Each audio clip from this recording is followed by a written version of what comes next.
Yes, ഇനി മറ്റു വാർത്തകളിലേക്കാണ്. കുറച്ചു ദിവസം മുമ്പാണ് തമിഴ്നാട് വാൽപ്പാറയിൽ 6 വയസ്സുകാരിയെ പുലി കൊലപ്പെടുത്തിയ വാർത്ത നമ്മൾ കണ്ടത്. വളരെ ദുഃഖത്തോടെയാണ് ആ കുട്ടിയെ കിട്ടുമെന്ന് നമ്മൾ പ്രതീക്ഷിച്ചിരുന്നെങ്കിലും പിന്നീട് ആ കുട്ടിയുടെ മൃതശരീരമാണ് തേയിലത്തോട്ടത്തിൽ നിന്ന് ലഭിച്ചിരിക്കുന്നത്. ഇപ്പോൾ ആ വാർത്തയുമായി ബന്ധപ്പെട്ടുള്ള പുതിയ അപ്ഡേറ്റ്സ്, 6 വയസ്സുകാരിയെ കൊലപ്പെടുത്തിയ പുലിയെ പിടികൂടി എന്നുള്ളതാണ്. തമിഴ്നാട് വനം വകുപ്പ് സ്ഥാപിച്ച കൂട്ടിലാണ് പുലി കുടുങ്ങിയത്. കൊല്ലപ്പെട്ട 6 വയസ്സുകാരി റോഷിനിയുടെ വീടിന് സമീപം സ്ഥാപിച്ച കൂട്ടിലാണ് പുലി അകപ്പെട്ടത്. നടരാജ് പരശുരാം വിവരങ്ങൾ നൽകാനായി ചേരുന്നുണ്ട്. നടരാജ, റോഷിനിയുടെ മരണ വാർത്ത പുറത്തു വന്നതിന് പിന്നാലെ തന്നെ ആ പുലിയെ പിടികൂടണമെന്ന് എല്ലാവരും ആഗ്രഹിച്ചതാണ്. ഇപ്പോൾ ആ പുലി പിടിയിലായിരിക്കുന്നു. എന്തൊക്കെ വിവരങ്ങൾ ലഭിക്കുന്നു?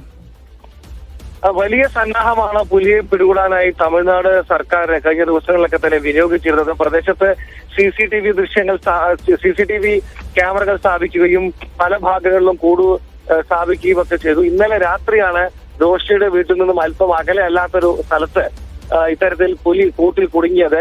വനം വകുപ്പ് തുടർ നടപടികൾ ഇപ്പോൾ സ്വീകരിച്ചു വരികയാണ്. പുലിയെ കാട്ടിൽ കൊണ്ടുപോയി തുറന്നു വിടണം എന്ന തരത്തിലുള്ള ഒരു അഭിപ്രായമാണ് ഇപ്പോൾ വനം വകുപ്പ് ഉദ്യോഗസ്ഥർക്കിടയിൽ ഒരു തീരുമാനമായി വരുന്നത്.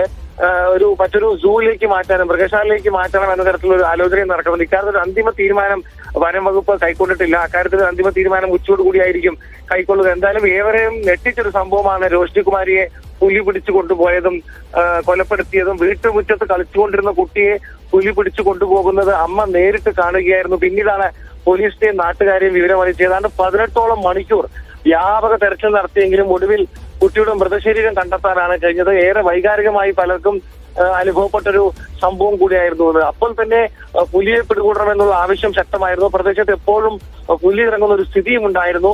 അങ്ങനെയുള്ളപ്പോഴാണ് ഇന്ന് നരഭോജി പുലിയെ പിടികൂടിയിരിക്കുന്നത്.